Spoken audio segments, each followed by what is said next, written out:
Welcome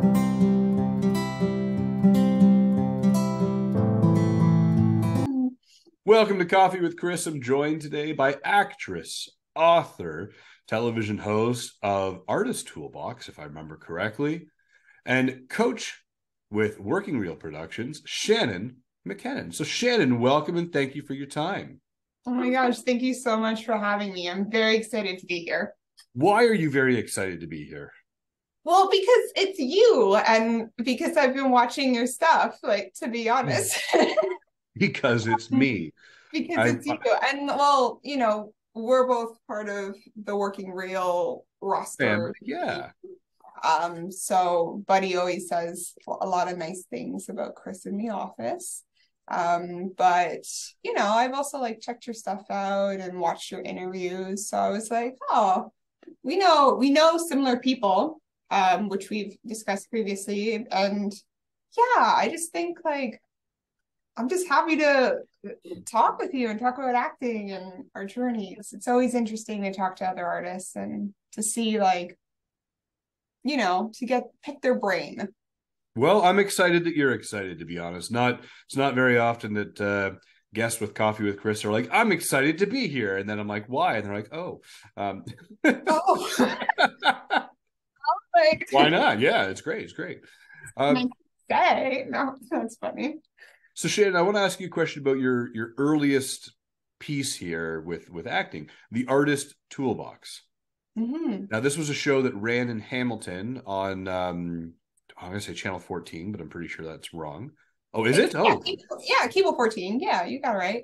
so walk me through designing the Artist Toolbox. What was the show about in your words? Like, what was that helping creative piece meant to be? So, I pitched the Artist Toolbox on April 16th of 2016. So for me, I got out of school. I went to Seneca College's Acting for Camera and Voice program. And then I kind of had a bit of a rough start of like, I really, like, it's not that I wasn't taught well at Seneca. It's more of, oh, I'm now out in an industry that like I have to navigate. I'm not really sure what to do.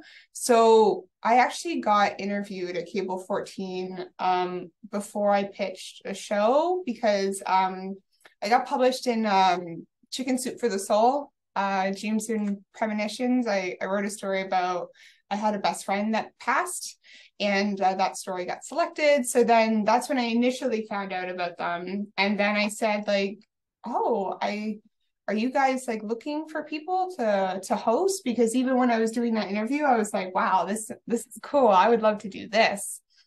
And then she's like, yeah, check it out. Like, so for me, I kind of like you. I like to talk to different artists, and it was more originally selfishly for my own creative inspiration and like to learn more about like what makes artists tick, like why do we do this, especially in the acting field. It is a lot of rejection, and understanding like there's so much to it that you don't really think when you, at least for myself when I first got into it.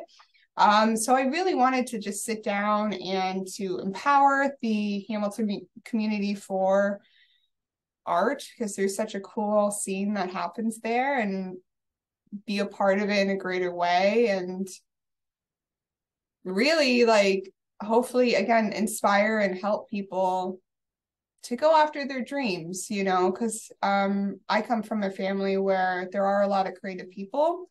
A lot of creative people did not necessarily go for their dreams because they had family responsibilities or they had life got in the way, or like the thoughts of like, oh, that can't be a real job, but they're extremely talented and creative people, but they just never went after it. So for myself, that's pretty much the thought behind the Artist Toolbox was like, I'm going to meet different people, learn different things that I can store in my toolbox, and then take that with me. And hopefully with what we learn together, me as the host and people as the viewer, you can use that in your own life and help move you forward as you go through your own creative journey. So I had, it was a long process. Let me tell you, there was a lot of things happening behind the scenes of that show. There was a lot of stuff happening at Cable 14 with, because Cable 14 is mostly volunteer. There are people that, genuinely like work there all the time, but most of it is volunteers.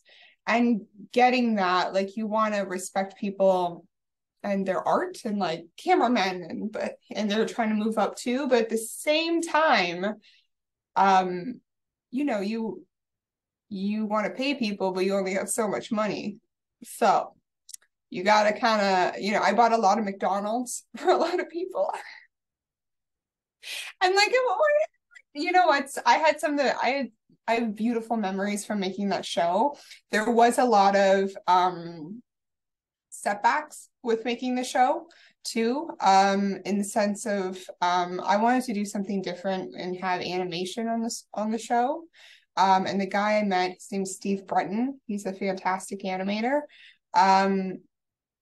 He also has epilepsy, but he didn't know that the year that we were making it. So he would have auras and be like working on the show and literally end up in hospital.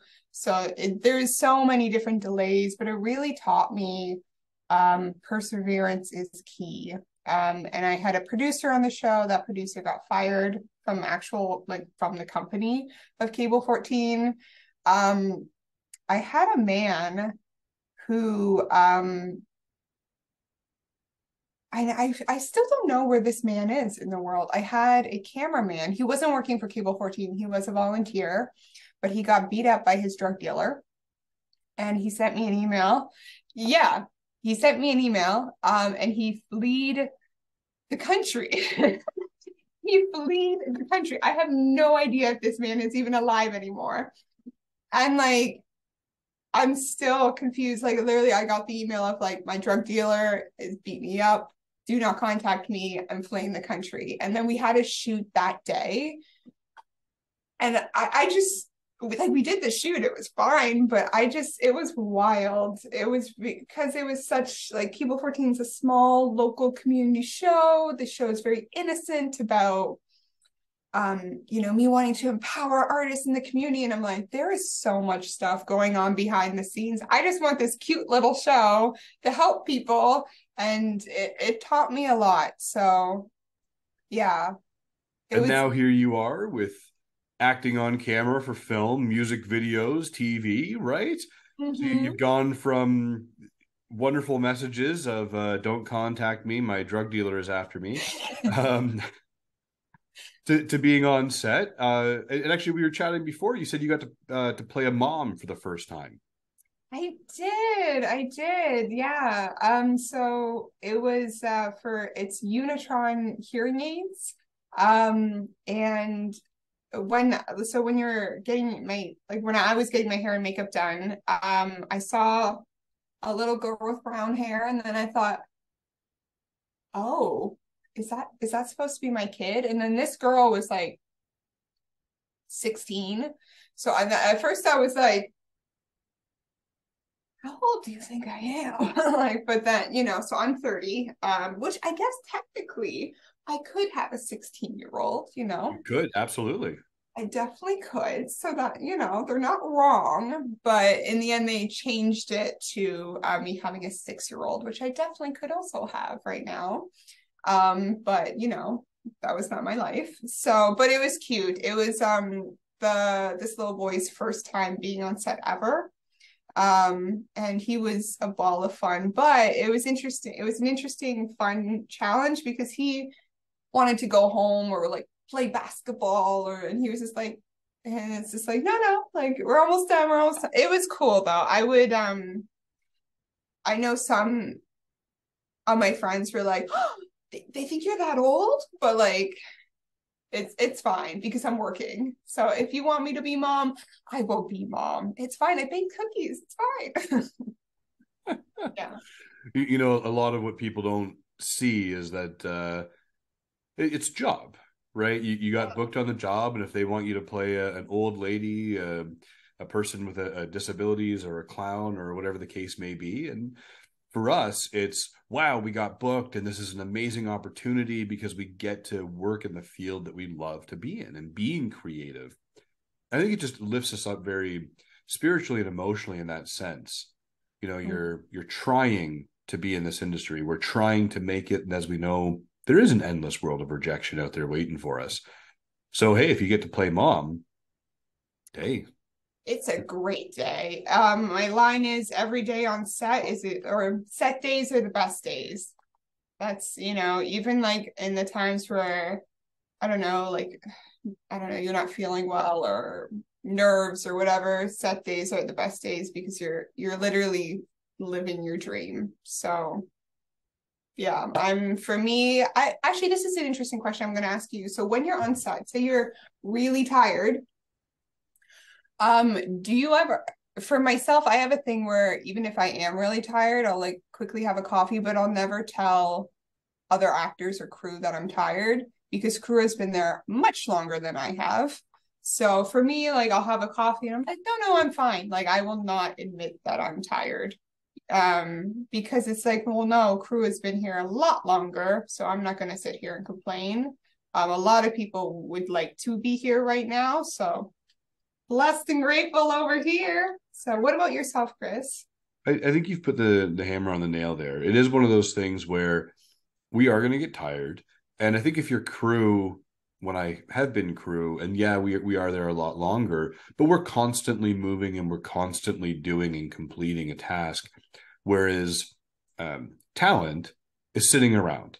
And sitting around, you start looking for a clock, and sitting around, you start looking for things. Um, I don't tell people that I'm tired or bored. I'll go for a walk or, grab a coffee or whatever it is, because those things are heard. Oh, did you ever hear that, oh, Shannon's bored. Shannon's tired. Oh, man. And then the directors and casting and everybody hears it. And you might not work for a little bit longer, or the auditions might not be as nice. So I try always to have that positive, vibrant attitude. Something I learned very early: travel bag. I have a little shopping bag that I put books, a Game Boy, whatever you're going to entertain yourself with, phone charger, snacks, just in case you don't like what Kraft has. Mm. And I bring all of that. And then that way I can read a book. I can play a video game, or I can bring my laptop, do some writing. Because you're right. Those guys are working 12, 14-hour days. You've been there for 4 hours and it feels like 40. But that's the reality of it. And a lot of people would trade you in a heartbeat for those roles. Oh my gosh, right? Yeah. So, yeah, that's for me. It's like I'm always blessed and grateful to be there, even if, like, I don't know, you're sick that day of set or whatever. It's just like, no, perspective. And that's the thing. You think of like the hoops that you went Yeah. to book that job sometimes, or even to get into the audition room, especially when you're starting out. You're like, man, I just want an audition. So for me, it's constantly keeping things in perspective because it could always be very different. It's 100%. I love that you said it. It is perspective, and we're here to wow. We're not here to kind of sort of make you smile. And it's the competitor or the person behind you is going to put their 100% in. So you can't give 50. So it is 100% perspective on that, especially when you're new into the industry. And not that you're new into the industry, but getting into film and television. It's only been about 2 years or so. Is that right? Uh yeah, 3 years. Yeah, that's the thing. Yeah. So I feel pretty new in this industry. I think I'm gonna feel new for honestly the next 10 years in this. There's still so much to learn, even though I am coaching kids, but for me, a work you can be a masterpiece and a work in progress all at the same time. No, but yeah, so it's I have definitely enough knowledge to help youth and kids for sure, but for myself there's definitely room for growth.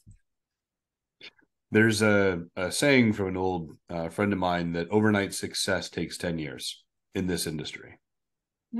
So, question for you though, if you could say, point your finger at one thing as a newer person into this industry and say, this is what we're missing or what we need to change, and you could just put your finger on it, what would that look like or what would that be? That's a great question.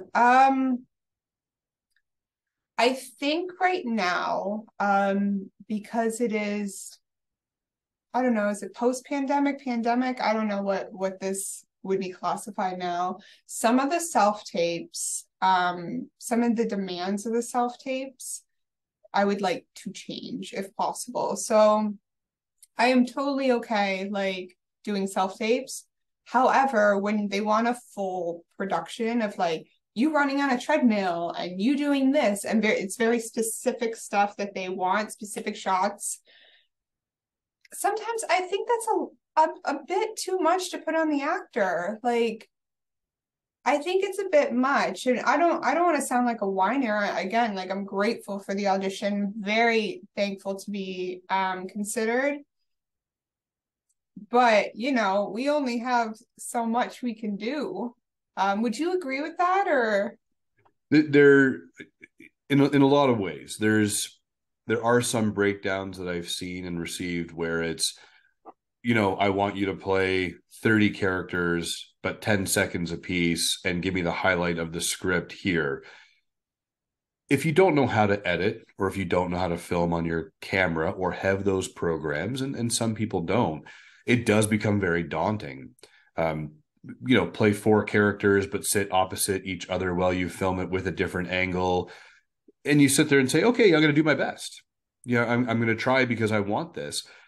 And sometimes you sit there and say, well, what does that really mean? So I feel that it needs to be a little bit more clear. But at the same time, I agree. I think they're asking for a lot of production value from us in auditions for things that they may or may not ultimately need. But yeah, something a little bit more clear on that, I think, is a great point. Yeah, that would be, and I do wonder if self-tapes are going to become like an official thing. Like this is how it is now. There are no in-person auditions, because I would argue, I think there's actually a beauty to the in-person audition. The nerves kind of in the waiting room, for me personally, sometimes motivate me a little bit more to like drop into whatever I need to go in there with.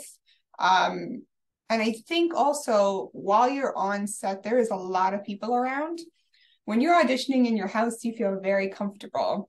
When you're on set and you see there's 50 crew, that can affect you, and I think, again, there's a skill to being around a lot of people like you would be in a callback, and then, dropping into that. So that's just my opinion, but, I think there's something to be, I don't know, and there's like a cool energy in the room, especially when you're like, say, you're doing an audition and there's multiple people.